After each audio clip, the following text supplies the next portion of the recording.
How much of what do you do every day is something you have genuinely, independently chosen? Things you do because you're Nigerian or you're from Lagos, things you do because the world said it's good, the things you do because media has approved of it. When Nigerians go abroad, we're the most law-abiding citizen.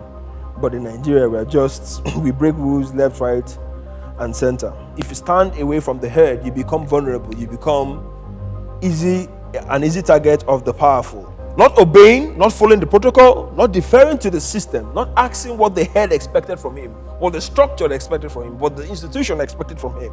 He was applying his own judgment, and still yet, he said no. And every institution around you, every system around you, every structure around you had given you clear guideline on what to do once a certain action had taken place. And still yet, he said no. Evil must be faced with an equal proportion of good, and we must be morally indignant. If you have a problem with the way things are going, sitting back and acting subservient isn't making you a good person. All right, welcome back to Module 3, and we are going to be speaking about the world and its spells. So we have spent the last two modules. We spoke about the monster within.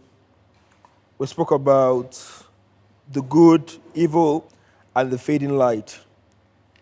We also spoke about different case studies, people from different parts of the world, their experiments that proved how good people can become evil or sustain evil. We spoke about Immanuel Kant's moral philosophy, the categorical imperative, the two pillars of which it stands on, the universality test and the humanity test. We spoke about the questions you ask yourself when you find yourself in very critical positions where you have to take a moral stance. And all this has led us to the final module, which is the world and its spells. Now, in this particular module, I'm going to zoom in on Friedrich Nietzsche's book, Beyond Good and Evil, chapter 5, I think that's part 5, that speaks more on the head mentality. So, I want to begin today very differently from how we began the previous sessions. I don't want to start with a question, but I want to start with a conversation. Look around you, look around this room, look around people in your, have an image of people in your office, in the work, in your homes. Look at the habits, look at the culture you live in, look at the life you have, look at the routines, the unspoken rules, the things that everybody does without anyone quite knowing why they do them, the things you do because you're Nigerian or you're from Lagos, the things you do because the world said it's good, the things you do because media has approved of it. Now ask yourself, and I want to ask yourself honestly, without needing any answers, you don't need to answer me, loudly, but just answer. Let the question and the answer be with you. How much of what do you do every day is something you have genuinely, independently chosen? What have you done that came from you independently? It wasn't influence of propaganda. It wasn't influence of media. It wasn't influence of culture. And even if you had the opportunity to choose, but you asked very important questions. Why are we doing this? Are we doing it because culture said it was right? Because we know that we had some cultures or cultural practices, they were wrong. They're in themselves even morbid. We had cultures, I think Calabar now, where there was the killing of twins, where twins were seen as an abomination, and the moment twins were conceived, they were killed and sacrificed. And we have other cultures like that till today in different parts of, Africa and Nigeria in particular. So, and how much of it is something that you do because everyone around you does it? This is very interesting because when someone said something, when Nigerians go abroad, we're the most law-abiding citizen. But in Nigeria, we break rules left, right, and center. Now, the question is, does it feel safe to stand out? Does it feel safe to be an alternate, to have an alternative position? Does it feel safe to refuse or question authority? It may feel uncomfortable.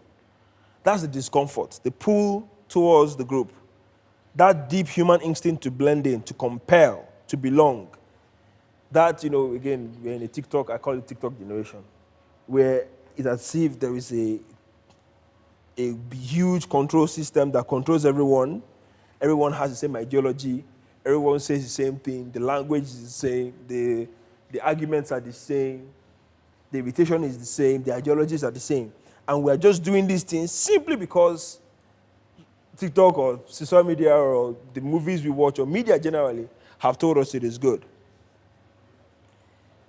So, the spell, like I said, the word and the spell, this is not something, that has to be sorcery, in as much as one can consider it that. But it has to do with that cultural compliance enforcement. So, today, we're going to look at a different story. An entirely different story. We have looked at several people that complied with the culture. We have looked at several people that said yes to the system. And we have looked at the reasons they shouldn't have said yes. You're looking at Immanuel Kant, what they should have done. Now today, we're going to look at someone entirely different, like a hero. But we're going to look at the man called Stanley Petrov. That is a Russian name. And how he was able to quite literally save the world. Every person alive today and every other person who will be born owes him everything. But let's talk about Nietzsche for a moment. To understand Nietzsche's moral philosophy, we need to understand the problem he was trying to address. Immanuel Kant had a problem he was trying to address, which was the moral relativism. But what Nietzsche is trying to address is, where did the values come from? Immanuel Kant was addressing the fact that values are absolute.